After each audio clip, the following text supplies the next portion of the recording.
Hola, bienvenidos al taller de química del Centro Cultural Casa de las Bombas. Mi nombre es Melissa Botello y el día de hoy hablaremos sobre la materia. Podemos describir la materia simplemente como la sustancia de la que están hechas todas las cosas materiales del universo, como el agua, la sal, la arena, el azúcar, el acero, las estrellas e incluso los gases presentes en el aire. Por definición, la materia es todo lo que tiene masa e inercia y ocupa un lugar en el espacio. De hecho, la química es la ciencia que estudia la materia y los cambios que ésta experimenta.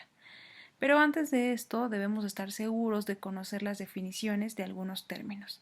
Por ejemplo, el de la masa. La masa es una medida de la cantidad de la materia. Incluso el aire tiene masa. A veces solemos confundir la masa con el peso. El peso es la acción de la fuerza de la gravedad sobre la masa de un objeto en particular. Por ejemplo, para distinguir esto tenemos aquí dos aparatos. Este de la izquierda se llama dinamómetro y se usa para determinar masas, mientras que el de la derecha es una báscula. Realmente lo que mide la báscula es el peso. Según su temperatura, una muestra de materia puede ser un sólido, un líquido o un gas. Estas tres formas de la materia se conocen como estados de la materia o simplemente estados físicos. En el caso del agua, sus diferentes estados físicos suelen designarse con distintos nombres. Por ejemplo, al agua sólida se le conoce como hielo. Si el hielo se calienta lo suficiente, se funde y se convertirá en agua líquida.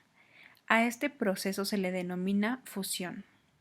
Si el agua líquida se continúa calentando, entonces coloquialmente decimos que el agua hierve y se produce un gas al que llamamos vapor de agua. El nombre formal de este proceso se denomina ebullición. Si este vapor de agua obtenido lo enfriamos, entonces se va a condensar, es decir, que vuelve a ser agua líquida. A este proceso se le llama condensación. Y finalmente, si reducimos la temperatura del agua líquida lo suficiente, el agua se va a congelar y nuevamente pasará a tener una forma sólida, es decir, a convertirse en hielo. Así pues, el estado físico del agua depende de la temperatura. Dentro de la clasificación de la materia están las sustancias puras, las cuales a su vez están constituidas por elementos y compuestos. Primero, los elementos son las sustancias más fundamentales con las que se construyen todas las cosas materiales. Ejemplo de esto son todos los que están constituidos en la tabla periódica. A su vez, la partícula más pequeña que conserva las propiedades del elemento se le denomina átomo. Es decir, que un elemento puede estar constituido por átomos. Los átomos de un elemento en particular no se pueden dividir en átomos más simples. Por ejemplo, el oro nunca ha sido descompuesto en átomos más simples, lo que demuestra que realmente es un elemento. Por último están los compuestos, los cuales son sustancias puras constituidas por elementos de dos o más tipos. Estos son combinados unos con otros en proporciones fijas. Cada elemento tiene su fórmula química que indica las proporciones en las que se combina cada elemento. Por ejemplo, el amoníaco, el cual su estructura está compuesta por un átomo de nitrógeno y 3 de hidrógeno.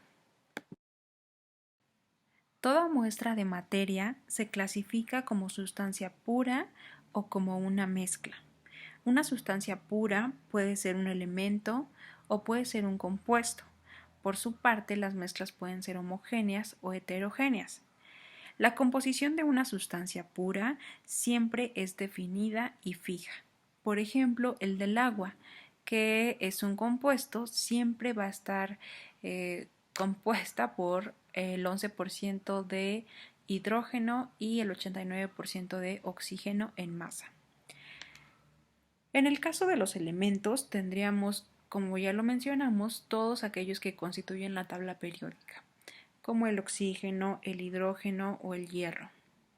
Por su parte, en los compuestos tenemos, por ejemplo, el agua, la sal común o el amoníaco. La composición de una mezcla puede variar. Por ejemplo, el jugo de naranja es una mezcla que contiene jugo, pulpa, agua y diversas sustancias químicas, tanto naturales como artificiales. Entonces, la combinación de las sustancias puede ser una mezcla heterogénea, la cual significa que no tiene propiedades uniformes en toda su extensión, o una mezcla homogénea, la cual es uniforme en toda la extensión. Por ejemplo, para una mezcla homogénea tenemos el agua salada de los mares, enjuague bucal o todas las aleaciones de los metales. Por su parte, como ejemplo de mezclas heterogéneas, tenemos aquellos donde las zonas están perfectamente diferenciadas. Por ejemplo, una pizza, un aderezo, un bote de residuos sólidos, un pastel o una galleta con chispas de chocolate.